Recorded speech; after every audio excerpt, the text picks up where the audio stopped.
Très bien, mais s'il n'y a pas d'autres questions, afin de finir dans les délais, je vais vous faire la dernière présentation. Donc, on continue dans la présentation très concrète des résultats cliniques. Effectivement, ici, dans le contexte du forfait innovation, puisqu'on avait un petit peu d'avance, les premiers traitements de cancer de la prostate chez l'homme sont survenus au tout début des années 2000. Les premières études, les grandes études qui n'étaient que rétrospectives sont apparues en 2014. Et dès 2014, nous obtenions un remboursement dérogatoire dans le cadre du forfait innovation, donc sous-tendu à la réalisation d'une étude prospective comparative qui a été discutée et validée par la Haute Autorité de Santé et par le ministère de la Santé via la DGOS ainsi que la DSS. Donc ce sont les résultats de cette étude, qui est actuellement la plus large étude prospective comparative qui existe au monde, que j'ai présentée en Late Breaking News récemment à Milan, et donc j'ai le droit de maintenant les partager publiquement avec vous. J'avais fait une présentation ici préliminaire. Alors, mon lien d'intérêt en tant que consultant auprès de la société EDAP-TMS. Donc, il s'agit d'une étude comparative prospective comparant l'IFU et la prostatectomie radicale. L'IFU étant réalisé avec cet appareil qui permet en principe des traitements très focaux, mais dans le cadre de traitements conformationnels, on avait réussi à obtenir la possibilité de ne faire que des traitements subtotaux, comparé à différents types de techniques de prostatectomie radicale, soit robotique, soit laparoscopique ou ouverte. Le sponsor officiel était l'Association française d'urologie qui faisait la demande, la saisine auprès de la HAS. Les databases sont complètement indépendantes et le financement était assuré par les deux ministères à hauteur de plus de 20 millions d'euros. C'est de la cancérologie, donc c'est le problème difficile, c'est qu'il faut des résultats relativement long terme, et on avait considéré que dans l'âge des patients, 30 mois, c'était le minimum. Les inclusions ont été un peu prolongées parce que le début, la mise en place des traitements était difficile. Comme vous le voyez, il y avait 42 centres à gérer, et le début de cette étude a un peu tardé. Les critères d'inclusion étaient très stricts. Ce sont des cancers que l'on qualifie actuellement groupe 1, groupe 2, dans l'échelle de gravité qui va de 1 à 5. Et l'objectif principal, c'est la survie sans traitement de rattrapage à 30 mois. 3328 patients ont été inclus. Vous voyez que la répartition se fait 3 IFU pour 2 prostatectomies totales, et qu'il y a une différence significative d'âge moyen et qui empêchait toute randomisation, parce qu'à cette époque, les recommandations de l'Association française d'urologie stipulaient qu'on ne pouvait faire de l'IFU que pour des patients de plus de 69 ans. Et comme la moyenne d'âge, vous voyez, de les prostatectomies, qui est tout à fait conforme à la littérature, était 65 ans, il y a cette différence. Mais si on regarde d'un point de vue carcinologique les populations qui sont comparées, on s'aperçoit que pour tous les critères carcinologiques importants, c'est-à-dire à partir de la 3e ligne de ce tableau, eh bien, il y a une équivalence parfaite. Il n'y a aucune différence significative entre les deux populations, comme on peut le voir sur le diagramme de droite. Donc, les deux populations sont bien comparables. Et d'emblée, je vais à l'objectif principal. C'était, vous l'avez vu sur la première plaque, une étude ambitieuse, puisque nous l'avons placée en non-infériorité par rapport au traitement de rattrapage, parce que la prostatectomie ou tout autre traitement radical, c'est le traitement de rattrapage en cas d'échec diffus. Eh bien, le résultat à 30 mois est que les FU se montrent légèrement supérieurs. On peut développer, on le fera peut-être dans la discussion, mais le résultat est là. Donc, ce qui nous intéresse, c'est que nous confirmons la non-infériorité avec un hazard ratio qui est très significatif à 0,76. Si on utilise un score de propension un petit peu difficile à établir en raison de la grande différence d'âge entre les deux populations, l'étude reste positive, ce qui renforce son niveau de preuve, et il n'y a pas de différence non plus en analyse multivariée. Si on focalise un petit peu plus sur les groupes 1 en groupe 2, on s'aperçoit que c'est surtout dans les cas les plus sévères, ce ne sont pas des cas sévères, on reste dans le cadre du traitement du cancer localisé, c'est quand même dans les cas de groupe 2 où l'IFU s'est montré supérieur, en plus d'une différence, mais qui n'est pas significative, pour les groupes 1. Si on regarde le plan fonctionnel, il n'y a pas de différence significative. 25% des patients étaient légèrement obstructifs liés à leur âge et à l'état de leur prostate au début de l'étude.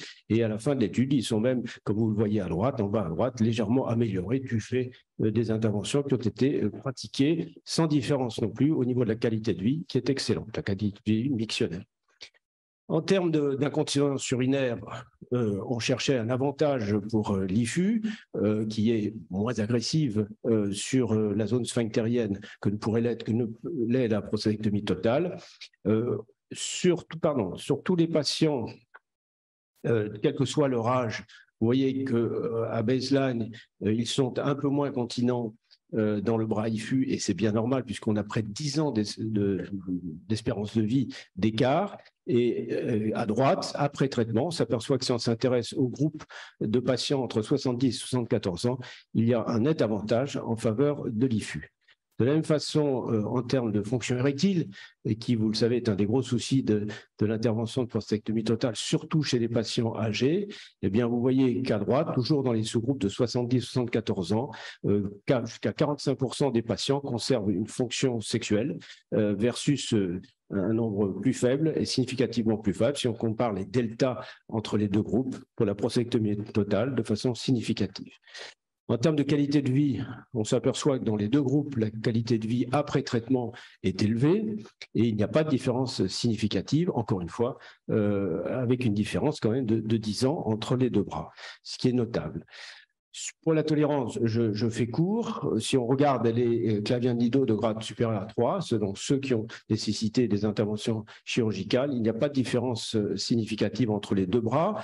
L'IFU était réputé pouvoir comporter le risque de fistule. Bien, ce risque a été confirmé dans 0,1% des cas à chaque fois dans des centres qui débutaient leur courbe d'apprentissage. Et au bout de la deuxième année, il n'y a eu aucun type d'accident de cet ordre.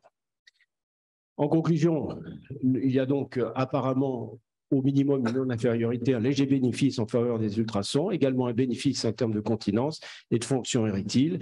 Et nous allons proposer, les recommandations européennes sont en train de changer, que ce traitement puisse être discuté en première ligne, au moins dans les circonstances d'inclusion des patients de cette étude. Enfin, juste un mot sur l'autre partie, et c'est juste une plaque, l'autre partie du protocole IFI qui concernait les patients en échec de radiothérapie, étude là encore unique actuellement par le nombre de patients prospectifs et multicentriques. Nous avons observé donc 543 patients. Et le résultat est que dans 72% des cas, à 30 mois, ils n'ont pas de récidive, donc ils n'ont pas eu de nécessité d'une troisième ligne de traitement, c'est-à-dire un traitement hormonal, et que si on sélectionne les patients avec un taux de PSA inférieur à 4,5%, qui correspond finalement aux critères de définition de la récidive biologique après radiothérapie, bien, ce résultat s'élève à 77% et même 85% si dans ces groupes-là, on sélectionne des patients qui sont le score de Gleason, pour ceux qui connaissent, 3+4. Donc des patients qui sont au début du stade de récidive, ce qui devrait conduire à une recommandation très précise de confier ces patients dans les suites de radiothérapie le plus tôt possible au traitement de rattrapage. Merci de votre attention.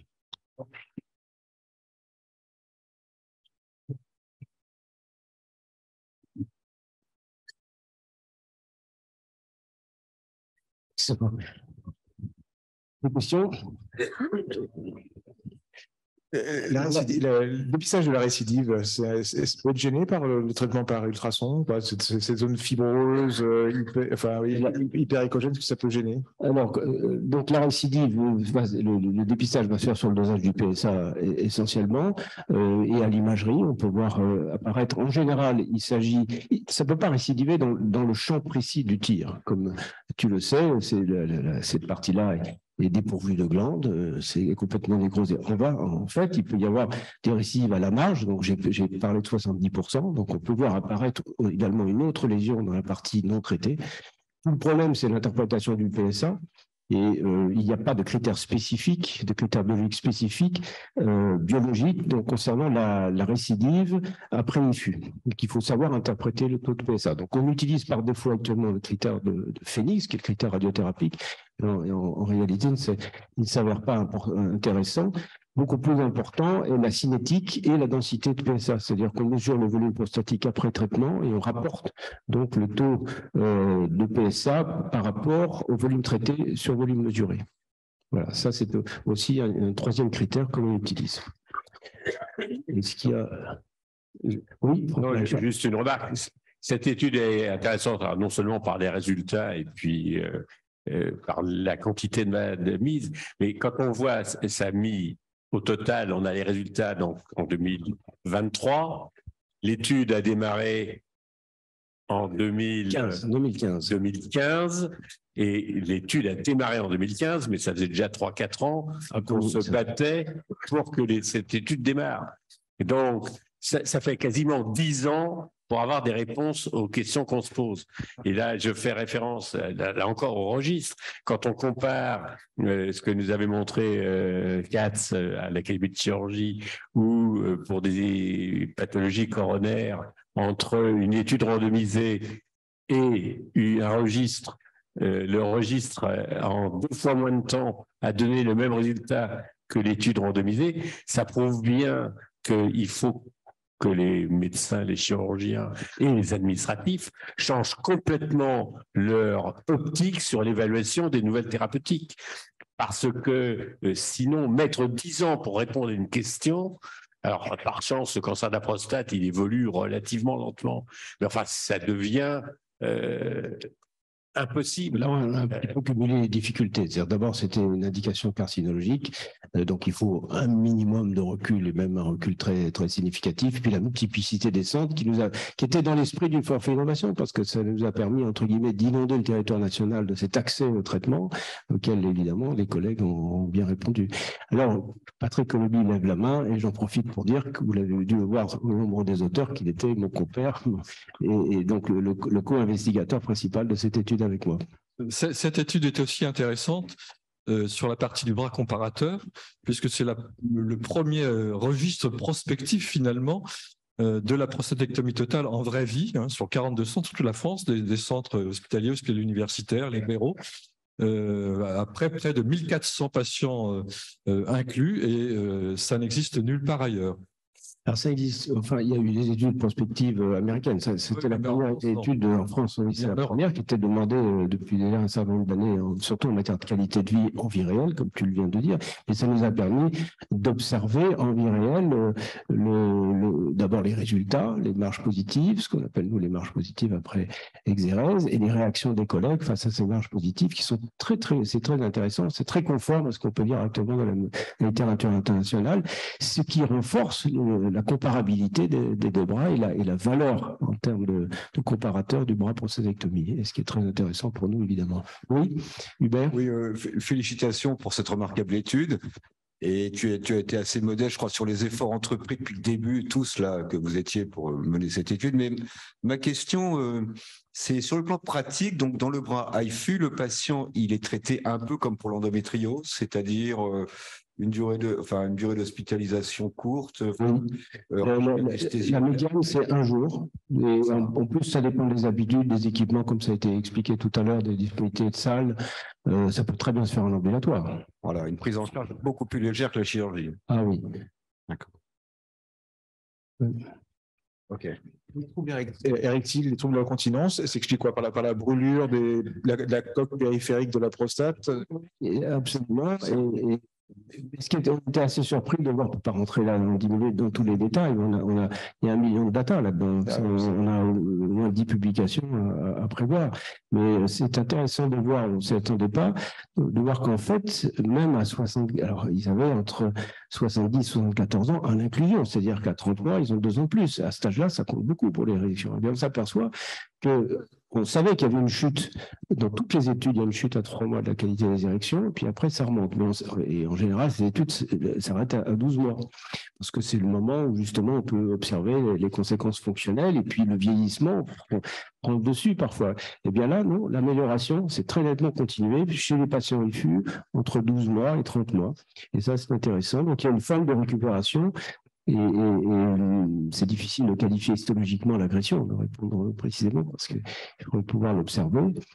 Quand on opère ces patients, alors, il y a très peu de prostatectomie de rattrapage, pour en avoir fait quelques-unes, c'est vrai qu'on voit macroscopiquement la zone, c'est un peu blanc, donc il y a la chaleur diffuse, et quand on utilisait l'ancienne machine lablaterne, systématiquement, on tapait en dehors de la prostate, ce puisqu'on n'a aucune conséquence en avant, sauf vraiment à faire un trou en avant.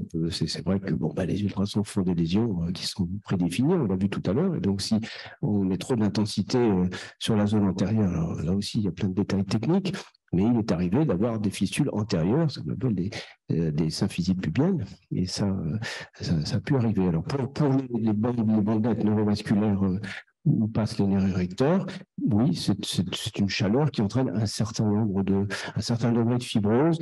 Et là, on va dire qu'anatomiquement, tous les patients ne sont pas égaux. Ça dépend du degré de division des nerfs érecteurs qui se divisent le long de la paroi prostatique.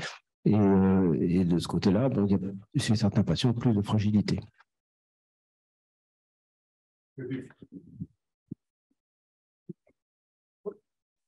Le problème des érections pour les différents traitements du cancer de la prostate, souvent les résultats sont donnés avec des délais relativement courts, et ce que dit Pascal est tout à fait vrai. C'est-à-dire quand on se met à des délais à 2, 3, 4 ans, on s'aperçoit que les différentiels, par exemple en radiothérapie et prostatectomie, font que, ou il fut dans certaines techniques, ça s'améliore avec le temps, alors que ça s'est aggravé considérablement tout de suite. Et par contre, la radiothérapie, c'est l'inverse. Pendant 2, 3 ans, ça ne bouge pas, et puis c'est après que ça diminue. Donc, quand on se met avec des reculs importants, on s'aperçoit que le différentiel n'est plus aussi différent.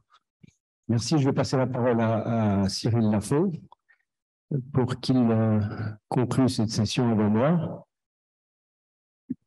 Écoutez, j'étais très heureux et très honoré que nous ayons pu mettre en place cette session dans le cadre de votre prestigieuse académie. Très heureux que tous les orateurs que j'ai contactés ont accepté avec grand plaisir de donner une présentation dans ce cadre. Et j'espère que nous aurons l'occasion de refaire une nouvelle séance dans quelques années avec de nouvelles applications et des résultats aussi bons que ceux que j'ai entendus aujourd'hui. Voilà, merci beaucoup. Tous les orateurs remercient le LabPro de l'avancée technologique que vous avez permise. Nous n'avons pas la paternité de toutes les applications qui ont été présentées aujourd'hui, je le précise. Enfin, une grande partie des présentations trouvent leur source dans votre laboratoire. Merci encore et merci à tous pour cette magnifique séance. Merci.